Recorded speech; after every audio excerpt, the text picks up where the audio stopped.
मैंने और मेरे दोस्त मुकेश ने कुछ माह पहले दूर एक जंगल में रात को कैंपिंग के लिए जगह तलाश की। जंगल मेरे घर से तकरीबन 40 मिनट के फासले पर था। अगर हम मोटरसाइकिल पर जाते तो उसके बाद जंगल में 1 मील पैदल चलकर हम अपनी कैंपिंग वाली जगह पर पहुंचते।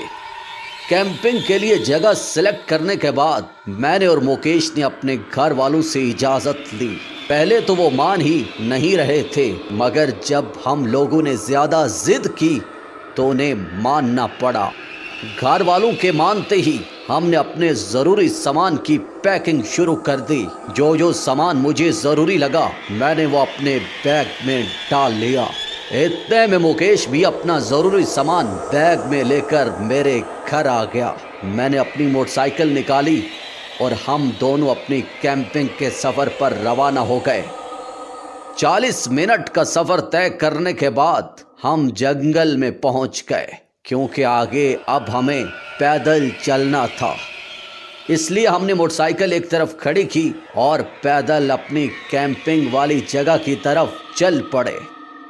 क्योंकि रात का वक्त था तो जंगल में उड़ते हुए जुगनू बहुत ही दिलफरेब मंजर पेश कर रहे थे। कुछ फासला तय करने के बाद अचानक से जुगनू गायब हो गए और हमें कहीं से स्मेल आना शुरू हो गई। मेरे दोस्त मुकेश ने कहा कि बड़ी स्मेल आ रही है, मुझे लगता है कि किसी मुर्दा जानवर की स्मेल है। मैंने जवाब दिया कि हो सकता है कि जंगल में कोई जानवर मर गया हो जिससे इतनी ज़्यादा स्मेल आ रही। आधा सफ़र तय करने के बाद हमें स्मेल के साथ साथ खौफनाक आवाज़ें आना भी शुरू हो गई। मेरा दोस्त मुकेश पूरी तरह से डर गया और बोला कि चलो दोस्त वापस चलते हैं, मुझे यहाँ बहुत डर लग रहा है। मैंने मुकेश को हौसला दिया कि अब जब इतना आगे आ गए हैं तो कैंपिंग करके ही जाएंगे। मुकेश क्योंकि अब मेरी बात को टाल ही नहीं सकता था, इसलिए वो डरता हुआ मेरे साथ साथ चलता रहा। जब हम कैंपिंग वाली जगह पहुंचे तो हमें वहाँ इंसानी खोपड़ियाँ और खून नजर आया, जिसे देखकर अब मैं भी पूरी तरह से डर गया था। मुझे कुछ देर समझ ही नहीं आया कि मैं कहाँ खड़ा हूँ। अभी मैं खुद को संभाल ही रहा था कि किसी जानवर के दौड़ने की आवाज़ मेरे कानों में आने लगी। यूं लग रहा था कि जैसे वो हमारी तरफ आ रहा हो। मैंने मुकेश की तरफ देखा कि मुकेश किस हाल में है, और जैसे ही मुकेश को देखने के लिए मैं पीछे मुड़ा तो मैं पूरी तरह से खौफ में डूब गया। मेरा सांस रुक सा गया। मुझे लगा कि जैसे सब कुछ अचानक ख़त्म हो गया हो, क्योंकि मुकेश मुझे कहीं भी दिखाई नहीं दिया।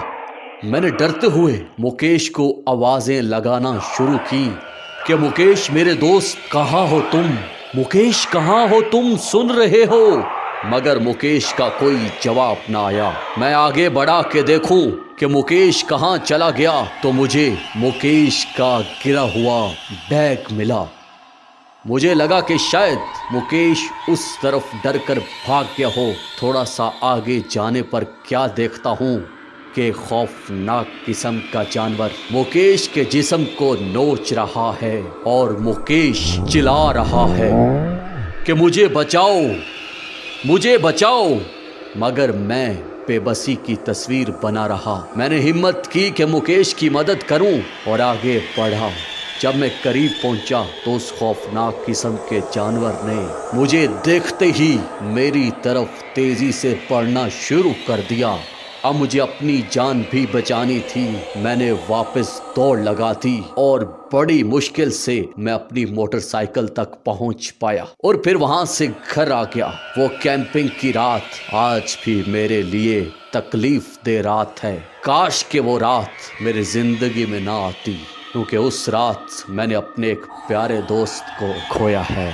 मज़ीद ऐसी हकीकी स्टोरीज़ के लिए हमारे चैनल हॉरर स्टोरीज़ की दुनिया को सब्सक्राइब कीजिएगा। Thanks for watching.